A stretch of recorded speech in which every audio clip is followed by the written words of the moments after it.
E aí está aí você pensando que essa situação vai durar para sempre. Esse sofrimento vai durar para sempre. Me acompanhe numa história muito rápida. Em Mateus capítulo 8, a Bíblia vai nos contar uma história de quando Jesus estava pregando um sermão e ele desce do monte, que aí posterior a esse sermão, esse monte passou a se chamar Monte das Bem-aventuranças, porque Jesus estava ali pregando sobre as bem-aventuranças, que está registrado ali em Mateus capítulo 5, 6 e 7.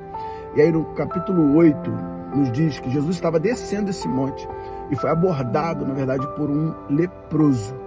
E esse leproso, ele aborda Jesus e fala assim: Senhor, se o Senhor quiser, o Senhor pode me limpar. E Jesus fala para ele assim: eu quero, fica limpo. Jesus, após curar esse leproso, Jesus, ele dá uma ordem para esse leproso. Fala: olha, não fala nada com alguém, mas vá direto ao sacerdote e se apresenta ao sacerdote. Além de se apresentar ao sacerdote, ofereça a oferta que Moisés determinou. E aí, algumas perguntas nós fazemos para o texto. Por que é que Jesus mandou esse leproso ir direto ao sacerdote, se apresentar ao sacerdote, apresentar a oferta que Moisés determinou? Está lá no livro de Levítico. Todo leproso, ele era separado da sociedade de Israel naquela época. O leproso, separa ele, não pode viver no meio aqui da galera, no meio da sociedade, porque está leproso. Ele vai se apresentar, Jesus mandou ele se apresentar de fato ao sacerdote, para que o sacerdote fizesse uma revisão nele, para saber se de fato ele estava curado da lepra. Segundo ponto, Jesus manda ele apresentar a oferta que Moisés determinou. Tem que levar ali 2 pombas, ali um animal para sacrificar, tá? E aí tem uma história muito, não dá para falar tudo nesse vídeo, mas tem uma história muito legal ali sobre o sacrifício que vai apontar para a cruz, que vai apontar para Jesus, né? Mas um outro ponto muito legal, interessante, é que Isaías vai dizer que o Messias, o prometido, tá? Aquele que viria para salvar a humanidade, ele curaria leproso. Na verdade, a cura da lepra serviu de testemunho perante ali os sacerdotes para indicar que de fato Jesus era o Messias. Então tinha todo um envolto ali, não foi apenas uma cura de um leproso ali, Mateus capítulo 8, tá? Existiu um envolto de mistério. Jesus, ele foi totalmente estrategista, não só na cura, claro que ele curou por amor, tudo que Jesus faz é por amor, mas tinha um cenário por trás, tá, dessa cura. E aí você, às vezes, muitas vezes a gente fica pensando assim: nossa, por que é que eu estou passando por essa situação? Às vezes vem uma e mal acabei de resolver, ou nem resolvi ainda, daqui a pouco já vem outro problema para resolver. Entenda uma coisa: em tudo Deus tem um propósito. Talvez a gente não veja esse propósito, mas em tudo o Senhor tem um propósito. Quer dizer, Marcelo, então que o Senhor ele fica botando problema para mim viver? Não, não é isso. É que o Senhor, ele muitas das vezes permite. Muitas das vezes, como foi com a vida de Jó. Então, muitas das vezes, ele permite que nós passemos por alguma situação. E por causa de quê? Por que será? Será que ele ama o problema? Não. Ele ama a minha vida e a sua vida. Porque, na verdade, os problemas, eles precisam de fato nos aproximar do Senhor. Eles precisam de fato nos levar para Deus. Você imagina esse leproso, quantos problemas, como que foi a vida desse leproso?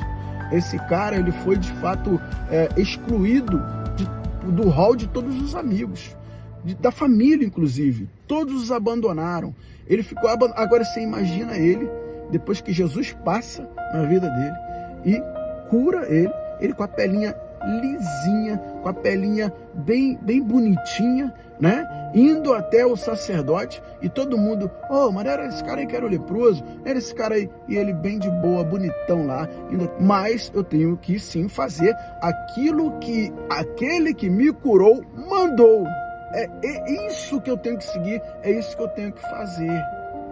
E aí, a atitude desse leproso, ela é muito relevante, que ele abordou Jesus.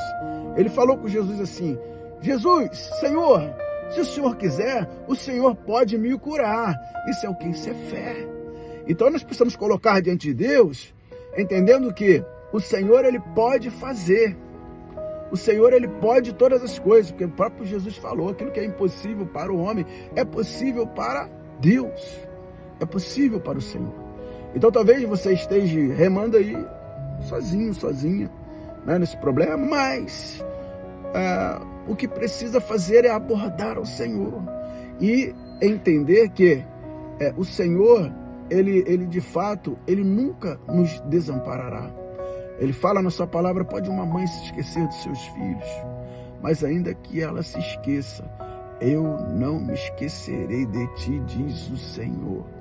Isaías 43:10 vai dizer, eis que te tomo pela tua mão direita, ainda bem que é direita, né? E te digo, não temas, porque eu te ajudo. Então pega hoje, coloca esse joelhinho no chão. Talvez tenha muito tempo que você não coloca esse joelhinho no chão. Talvez tenha muito tempo que você não tire um tempo de relacionamento com o Senhor, com o Espírito Santo. Então retoma o tempo de quarto, retome o tempo de oração e coloque tudo diante dele. Talvez até o momento que você tentou lutar sozinho ou sozinha. Mas chegou o momento de você colocar aquele que é todo poderoso, aquele que é o Messias, aquele que de fato foi para a cruz do Calvário e ao terceiro dia ele ressuscitou em glória, para que de fato hoje nós tivéssemos ele como nosso advogado, como nosso ajudador e como nosso Senhor. Por isso, se ele curou um homem leproso, lepra, imagina que é lepra, o que ele não vai fazer por você no meio disso aí? Eu passei já por várias, meu Senhor. Recentemente passei por umas 3, assim, uma atrás da outra. E o Senhor, Ele me deu vitória em tudo, porque de fato só eu estar vivo, só eu você estar vivo e você estar viva, é uma vitória. E o restante, o Senhor, Ele vai de fato nos dando condições de solucionar, de resolver. E aí isso, só de fato de nós colocarmos nele, a ansiedade ela já baixa, o coraçãozinho já aquieta e a gente de fato fica mais tranquilo, sossegado para pensar, para raciocinar, para resolver. E o Senhor, ele vai com você. Amém? Deus abençoe seu dia.